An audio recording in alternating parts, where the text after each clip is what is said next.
The Criterium du Dauphine is seen for many as last test and tune-up before the Tour de France, and it reflects in the start list as well. Last year, Jonas Vingegaard dominated the race, but this year there will be no Vingegaard or Pogacar on the start line, but there are still a number of interesting riders who will take to the start line. Before we start, we'd like to thank our sponsors. Being able to bring your best to a ride isn't just about the training, but also about the recovery, especially the sleeping. I get really disturbed by the light when I sleep. However, this mask is a life changer for me. The Manta Sleep Mask Pro, designed with advanced features to ensure you wake up refreshed and rejuvenated. Firstly, the shape of this mask is particularly nice as it doesn't really pressure the eyes, and it's really optimized for someone who sleeps on their side like me. With unmatched breathability as well, because of the shape, means that it's not irritating while you sleep, and it contours your nose so you don't get that little bit of annoying light coming from underneath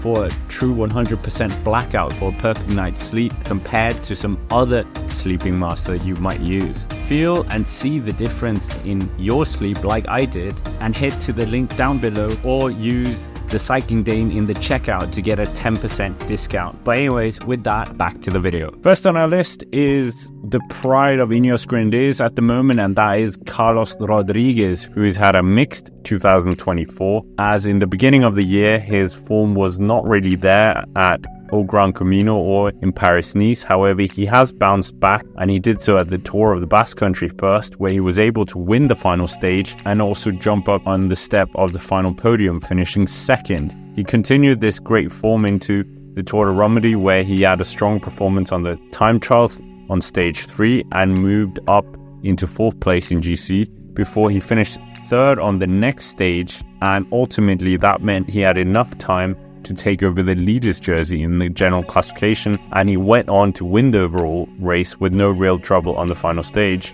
And this was in fact his first week-long stage race victory on the professional scene. Great result and a good confidence booster before the Dauphiné and ultimately the Tour de France, where he finished 5th last year.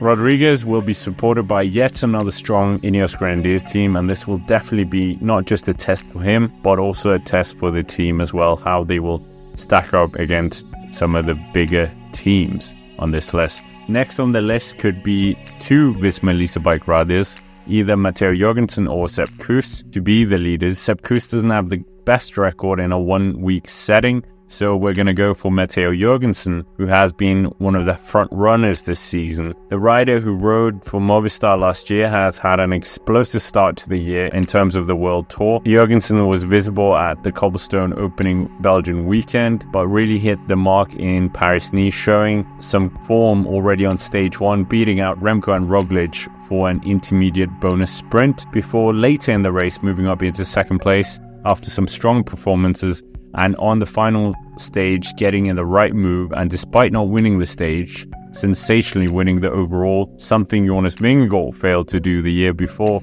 and Roglic struggled winning it before 2022.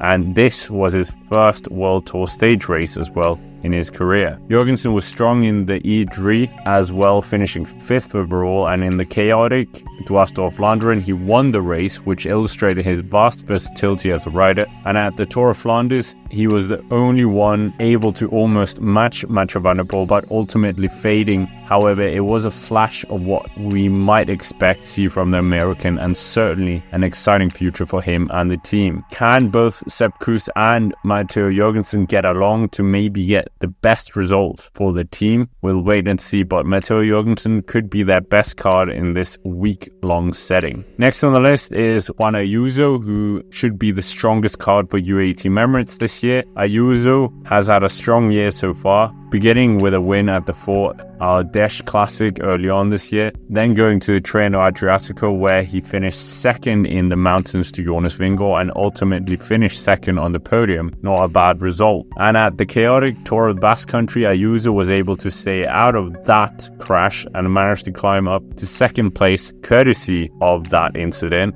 And on the final stage he was up there towards the front and managed to win the overall stage despite sitting 2nd place on that final stage to Carlos Rodriguez. Ayuso will be supported by a very strong UAE team that is also including Pavel Sivakov, so UAE could really be in the mix for not just the podium but even the victory, and what a great result that would be for his first ever Tour de France coming up later. Before we get into our top 2 riders, make sure to hit the like button, subscribe to the channel here on the Cycling Dane Extra, and why not check out our latest video on the Cycling Dane Action channel as well. Other riders to look out for, potentially Lidl-Trek's Theo Gegenhardt, who has a lot of pressure to perform at his first Tour de France later in the summer, and of course this would be a great place to tune up the form and see how he stacks up against some of the real rivals. Bahrain Victorious will be sending Antonio Tiberi, apparently, who's on the start line, despite him just recently finishing the Giro d'Italia, where the youngster finished 5th overall and managed to take the white jersey in the process. So that should be quite interesting to follow as a narrative. David Gaudu is being sent here by Groupama FDJ, and the French rider has a number of question marks over his form, as it hasn't been the greatest year this year, but maybe we can see Gaudu back to some flying form. Nevertheless, coming into number 2, and here it could have been either of these two, but I've decided to go for Remco Evenepoel, who is a debutant at this race, as he was at the Paris-Nice race, his first ever World Tour race in France, and this will be his second one. The superstar, who had a strong start to the year, winning the Volta ao Algarve and also the one-day race, the Figueroa Classic, both in Portugal. He then went on to Paris-Nice, where he had some success, finishing 2nd overall, and managed to take a win as well in the race. And at the Tour of the Basque Country, he looked in some good form early on, but he was involved in that unfortunate crash as well, and it was a shame for him, breaking a collarbone, and his recovery is what we're all thinking of, whether or not he will be back to that flying form he had early on. He had a bit of an update of his form on his YouTube channel, but yeah, we wait and see if the darling of Soudal Quickstep will be back to his incredibly flying form. As a one-week stage racer, Remco Evenepoel is almost second to none in terms of palmares, having won the Tour of Denmark, the Tour of Poland, the Vuelta a Burgos, Belgian Tour, and even the UAE Tour last year. So Remco Evenepoel has really won on all kinds of terrains in terms of this. It will be a higher level here before the Tour, but I certainly think he could be in the mix, and it is not just a test for Remco Evenepoel, but also a test for the Soudal Quickstep team, and this is such an opportune moment for him. The last Belgian rider to win this race was all the way back in 1978 with Michael Pollentier, who won the race that year.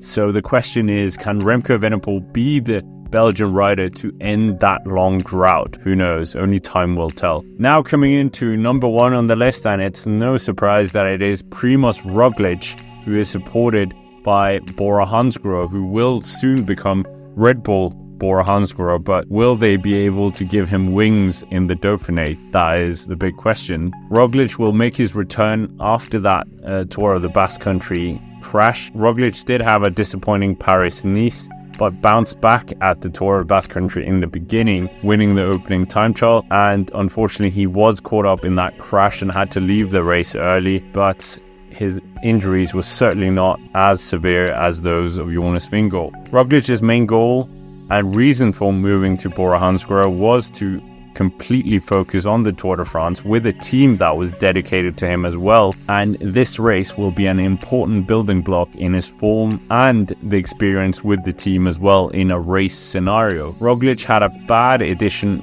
of the race in 2020 where he crashed out of the lead of the Dauphiné, but still went on to be very competitive at the Tour de France that year. And in 2022 he was incredible, winning the race with Jonas Vingegaard in second place, and Jumbo-Visma in that year's edition absolutely demolished the opposition, and Roglic would dearly hope that him and Bora could do that this year as well. Roglic is an incredible one-week stage racer, much like Remco Evenepoel himself, and the pair had a bit of a clash at Paris-Nice this year, not to the same extent that in Vuelta a Catalunya, where the two had a very ding-dong battle and dramatic competition between the two, and this is definitely what our cycling fans would love to see replicated here at the Dauphiné. Much like Remco, Roglic has his sights on the Tour de France success this year, so this could be a good tester for the pair as well. Roglic's supporting cast within Bora is very strong, with Jide Hindley, the former Giro d'Italia champion,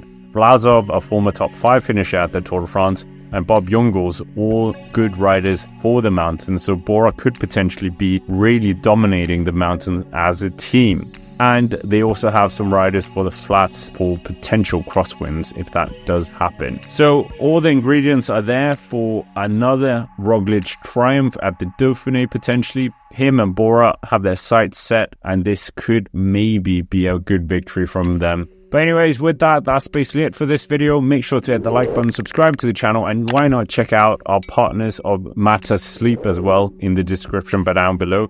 And of course, let us know who you think is going to win as well. And with that, thank you very much for watching, and we will see you in the next one.